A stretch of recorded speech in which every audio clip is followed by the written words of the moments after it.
Baker, champion race driver, black belt in Kung Fu, vehicle codename Shark.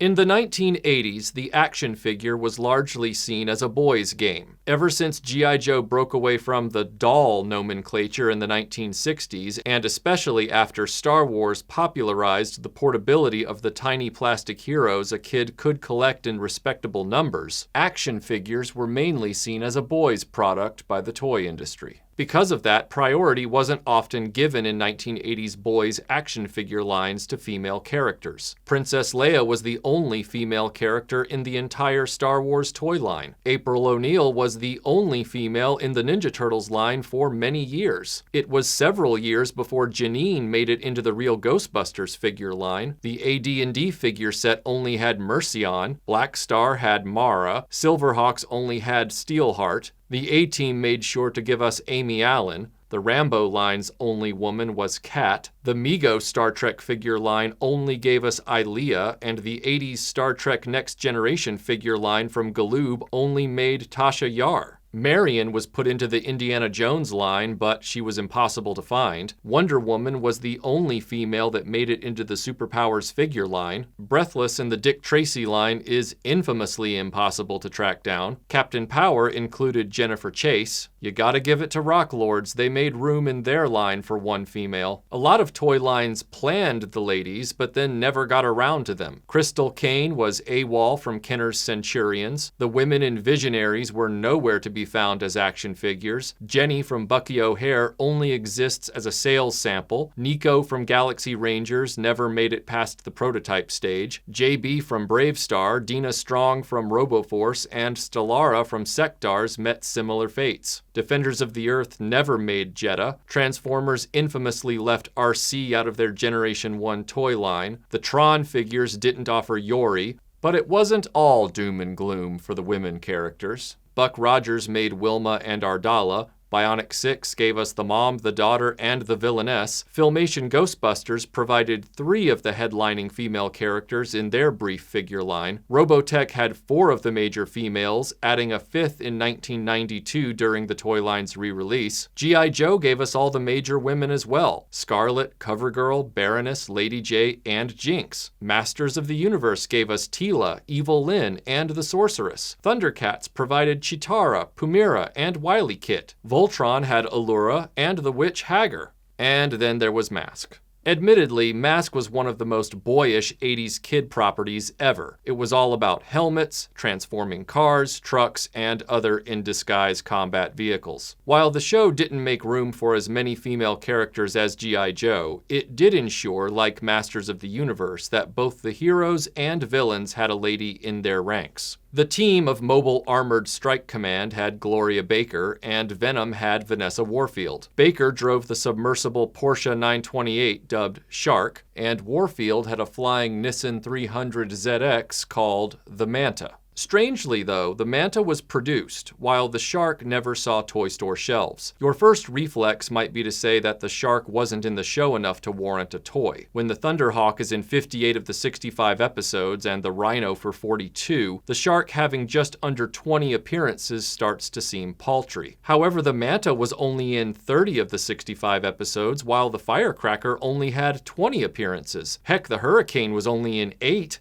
The Shark is an outlier in terms of appearances without a companion toy. Gloria herself would finally become an action figure in the final wave of M.A.S.K toys as the driver of the Stiletto, a transforming Lamborghini Countach. However, her inclusion in the show itself was all but eliminated in the second season of M.A.S.K, whittled down to one strange cameo in the entire block of 10 episodes. By all accounts, the Stiletto is a cool toy, albeit rare and expensive. I have to confess, though, that because the later M.A.S.K toys weren't in the series itself, they've never been a high priority for me. On the other hand, the Shark was very much in the series, and even more importantly, part of the original fleet of vehicles from the very start. When Hondo's replacement vehicle is getting its own toy after only 8 appearances, and a major vehicle that preceded it, appearing in 19 episodes, never materializes, that's a real loss. I'm not blind to the fact that the vehicle was probably low priority because it transformed into a submarine. In general, submarine toys don't have broad appeal because play options with them are limited. Not to mention the fact that the vast majority of toys don't hold up well to being submerged in water.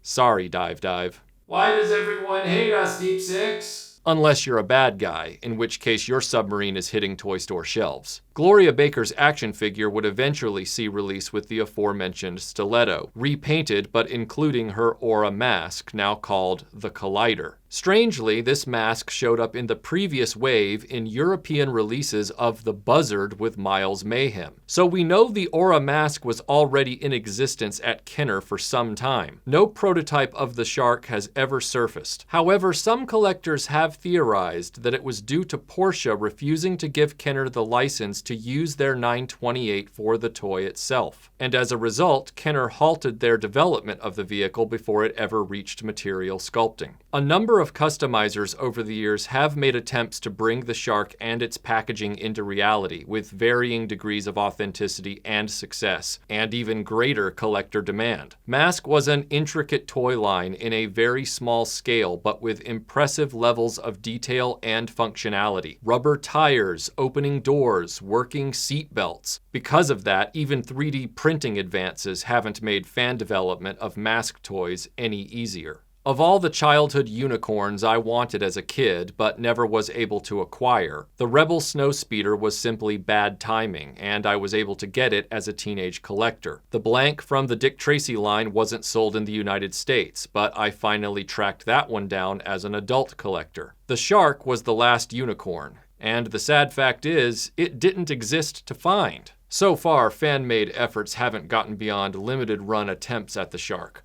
But that's understandable given M.A.S.K's status as a niche interest combined with the intricacy of the line itself. I had an opportunity to acquire a shark through one of the fan makers. Like many other makes, it appears based on a Porsche 928 model kit shell as the outer skin of the vehicle, with a 3D printed structure underneath. I knew that would mean limitations, but unfortunately it all quite literally fell to pieces minutes after opening the shipping parcel. The sobering reality here is that M.A.S.K, due to its small scale and immense complexity, requires the material and industrial precision that only a traditional factory process can deliver. While the design of this shark was half transformer and half parts former, using an innovative magnet system for the bonnet fins and periscope, the durability for even gentle handling just isn't reliably there. Fan-made sharks are essentially pre-built model kits, and you really just need to pick either the car mode or submarine mode and leave it that way. In that form, this shark fits the bill just fine as a stand-in. The wheels, while they cannot roll well, are fitted with actual rubber tires, so that's a nice touch, giving it the illusion of being a real M.A.S.K toy. But the conversion process from car to submarine and back again is a nail-biting prospect, and the vehicle cannot withstand the impact most of the time. For example, the rear turbines and stabilizing fins get caught under the rear bumper when repositioned, and often rip the rear bumper off. I've essentially rebuilt this shark 3 times already in the short time I've had it. I demonstrate the missiles firing out of the front bumper, but the last time I attempted it, they shot the front bumper off and knocked the back bumper off in the process.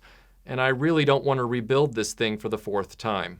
These fan-made sharks are best used as display props, whether it's on all 4 wheels getting ready to launch from Boulder Hill with the rest of the team for a mission, or displayed in the submarine mode. These are best put into position and then left behind glass. It's highly unlikely that Hasbro will ever right this wrong with a vintage correct M.A.S.K shark for longtime collectors. Despite their HasLab division allegedly there to fund projects that they say otherwise wouldn't get made, they reserve their HasLab announcements for franchises that have no problem moving product anyway. There's no reason they need to kickstart Star Wars, Transformers, or Marvel products. As I've said, HasLab is just a hype machine to get the customer to fund things they know they could sell traditionally. It isn't there to actually make the projects that otherwise wouldn't happen. That makes fan-made efforts even more critical, but at the same time, it's a shame.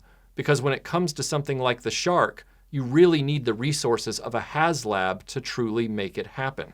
The fans are doing the best work, but there are some unicorns like Gloria Baker's shark that maker efforts have not yet succeeded in getting ready for prime time.